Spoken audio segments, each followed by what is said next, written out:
Les grandes nouveautés des élections françaises et de l'autre côté, le 24 septembre, les élections allemandes. Dans ce cadre, le Conseil européen. Sujet très important, nous soulignons comme Institut Jacques Delors 3 sujets qui sont de notre point de vue les plus significatifs, importants dans ce timing politique. Le premier, M. Trump a fait sortir les États-Unis de l'accord de Paris sur le climate change. Alors là, il faut réagir tout de suite. Il faut clairement dire que c'est une grande erreur de la part des Américains, mais que nous, on ne les attend pas. Nous, les Européens, on a le leadership sur le domaine du climate change, on a le leadership global sur la défense de l'environnement et on s'attend que le Conseil européen donne une belle claque à M. Trump et que tout de suite, on aille à l'application des choix de Paris, qu'on ne laisse pas traîner. Ce serait donner raison à M. Trump.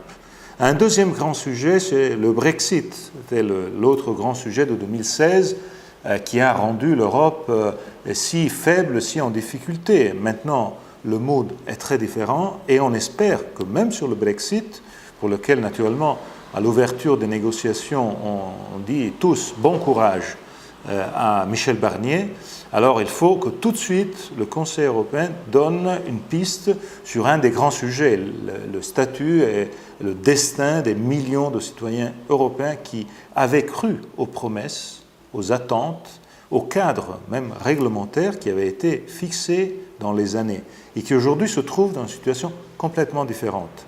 Là, c'est un intérêt clair, réel, ce n'est pas des paroles, c'est des faits.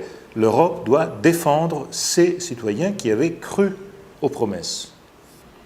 Dès ce premier pas sur le Brexit, il faut clairement dire aux Anglais qu'on va tenir le point sur le fait que pour nous, les 4 libertés, eh bien, tout se tient. On ne peut pas séparer, détricoter et faire les 4 libertés à la carte. Un troisième grand sujet, c'est le sujet de la défense.